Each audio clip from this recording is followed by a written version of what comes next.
તો આ તો ભુજના દ્રશ્યો હતા, પરંતુ આજે સમગ્ર ગુજરાત અને સમગ્ર દેશમાં આ જ પ્રકારે દિવાળી પર્વની ઉજવણી થઈ રહી છે, આતશબાજી થઈ રહી છે। પરંતુ આ આતશબાજી વચ્ચે એક દર્દનાક ઘટના પણ સામે આવી છે ઉત્તરાખંડથી। ઉત્તરાખંડમાં ચમોલી બાદ ફરી એકવાર ઉત્તરકાશીમાં દિવાળીના દિવસે દર્દનાક ઘટના બની છે। યમુનોત્રી નેશનલ હાઈવે પર નિર્માણાધીન ટનલ તૂટવાના કારણે 35થી પણ વધુ મજૂરો અહીં ફસાયા હોવાની વિગતો સામે આવી। નેશનલ હાઈવે પર સરક્યારાથી દાંડલ ગાંવ સુધીની નવયુગ કંપની દ્વારા નિર્માણાધીન ટનલ તૂટી હતી। આ ટનલ શનિવારે મોડી રાત્રે તૂટી હોવાની માહિતી છે। જો કે સરક્યારા તરફ 200 મીટર આગળ કાટમાળ પડ્યો છે અને તેની અંદર કામ કરી રહેલા તમામ મજૂરો અંદાજે 800 મીટરના અંતરે ફસાયેલા છે। આ ટનલની અંદર ફસાયેલા કામદારોને ઓક્સિજન પણ પાઇપ દ્વારા આપવામાં આવી રહ્યો છે। હાલમાં હજુ સુધી કોઈ જાનહાનિના અહેવાલ નથી।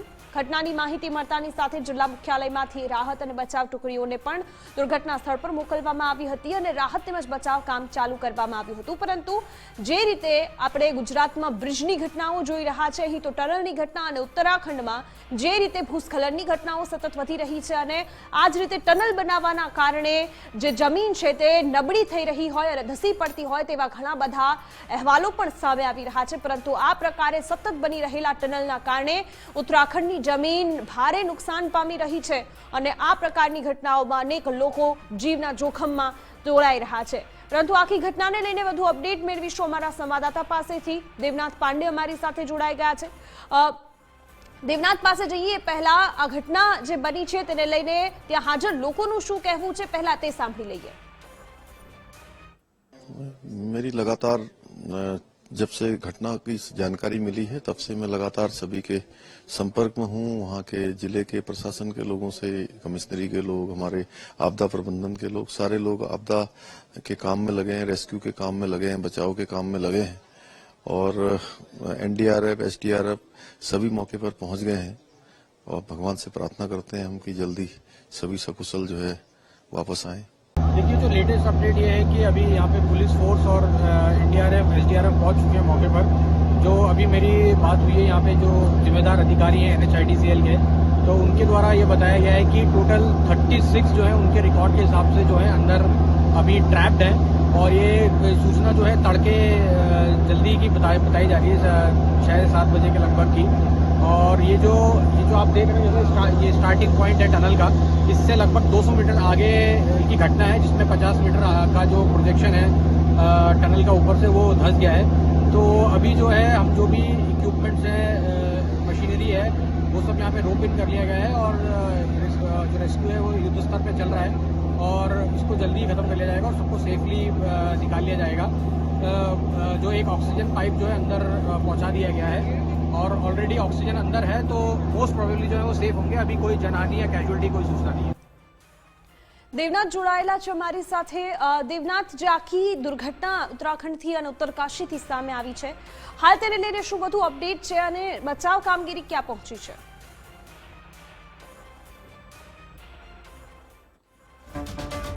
जा रही है तो उनको सबसे पहले अपडेट ये देना चाहूंगा कि पाइप के जरिए उन्हें ऑक्सीजन पहुंचाने की कोशिश की जा रही है।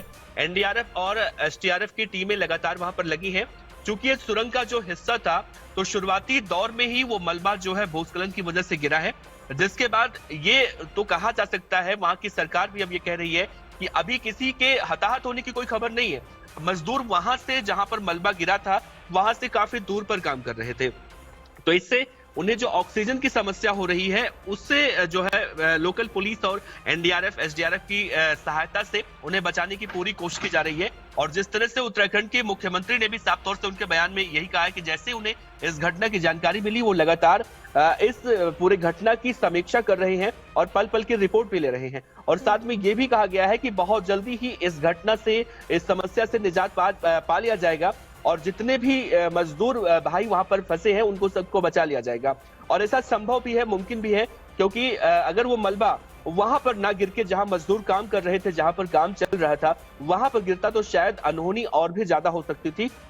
लेकिन देखा जाए तो यमुनोत्री के पास का ये जो सुरंग था, काफी लंबे वक्त से इसका काम चल रहा था और एक बड़ी कंपनी इस प्रोजेक्ट में काम कर रही थी। अब ऐसे में जो भूस्खलन की वजह से ये गिरा है या फिर इसके पीछे की कोई और बड़ी वजह है, अभी इन सब में अपडेट निकलकर सामने दिव्या नहीं आया है। लेकिन सरकार की जो पहली प्राथमिकता है कि मजदूर भाई जो वहां पर फंसे हुए हैं उनकी जान सही सलामत कैसे बचाया जाए, और यही सबसे बड़ी वजह है कि उन्हें ऑक्सीजन पाइप के जरिए मलबे के अंदर से डालकर नेशनल डिजास्टर फोर्स की टीम या फिर स्टेट डिजास्टर फोर्स की टीम उन्हें सहायता प्रदान करवा रही है। जी देखना, जिस तरीके से ये घटना सामने आई है उत्तराखंड में, हमने थोड़े समय पहले देखा था कि मकानों में दीवारें पड़ रही है और बहुत सारी जगहों पे ऐसी घटनाएं भी बनी है कि भूस्खलन हो रहा है। इस सब में एक अहवाल ऐसा भी था कि जितनी ज्यादा कामगिरी वहां पे टनल बनाने की या फिर कोई भी ऐसी कामगिरी हो रही है, उसी की वजह से उत्तराखंड की जमीन है वो कमजोर हो रही है और इसी वजह से ऐसी घटनाएं बार बार हो रही है। लेकिन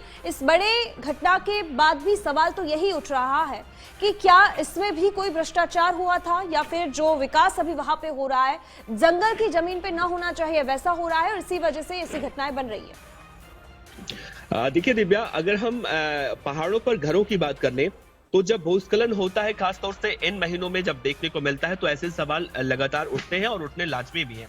क्योंकि जिस तरह से भूस्खलन की घटनाएं लगातार बढ़ रही हैं, हमने जैसा आपने जिक्र किया कि पिछले दिनों में देखने को मिला था दीवारों में, घर के दीवारों में दरारें पड़ रही हैं, तो कहीं ना कहीं जब बड़ी कंपनी इससे जुड़ी हुई होती है, यानी कि जिस कंपनी को ये प्रोजेक्ट मिला हुआ है वो कंपनी अपने आप में एक रेपुटेटेड कंपनी कही जाती है। और कभी भी देखा जाए बहुत सारे उत्तराखंड के अंदर उस कंपनी को सरकार की तरफ से जो टनल बनाने के या फिर सड़क बनाने के पहाड़ों पर ठेके दिए जाते हैं, तो ऐसे में सबसे बड़ा सवाल यही उठता है, जब कोई ऐसी दुर्घटना होती है तो भ्रष्टाचार की खबरें लगातार निकलकर सामने आती है। लेकिन इस मामले में अभी कुछ भी साफ कहना बिल्कुल बेईमानी सा होगा, क्योंकि अभी सिर्फ और सिर्फ फोकस जो है मजदूरों की जान बचाने पर सरकार का है।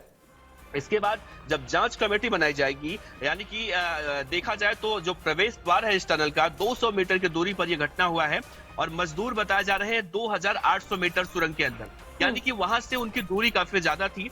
और अभी जो एसडीआरएफ की टीमें हैं उन्होंने ये कहा है कि बचाव दल जो है फंसे हुए जो मजदूर हैं उनके पास एक पाइप के जरिए मदद पहुंचाने की जो कोशिश की जा रही है वही देखने को मिल रहा है। लेकिन भ्रष्टाचार की अगर हम बात करें दिव्या, तो लगातार इस तरह की बातें निकलकर सामने आती है। आज देखिए उत्तराखंड के सीएम पुष्कर सिंह धामी ने भी हालात का जायजा लिया और लगातार उनके बयान भी निकलकर सामने आ रहे हैं। उन्होंने ये भी कहा कि जब से मुझे इस घटना के बारे में मालूम चला है मैं लगातार संपर्क में हूं अधिकारियों के, एनडीआरएफ, एसडीआरएफ सबकी टीमें वहीं पर हैं और भगवान से उन्होंने ये भी दुआ मांगी है कि सब लोग सुरक्षित वापस आए।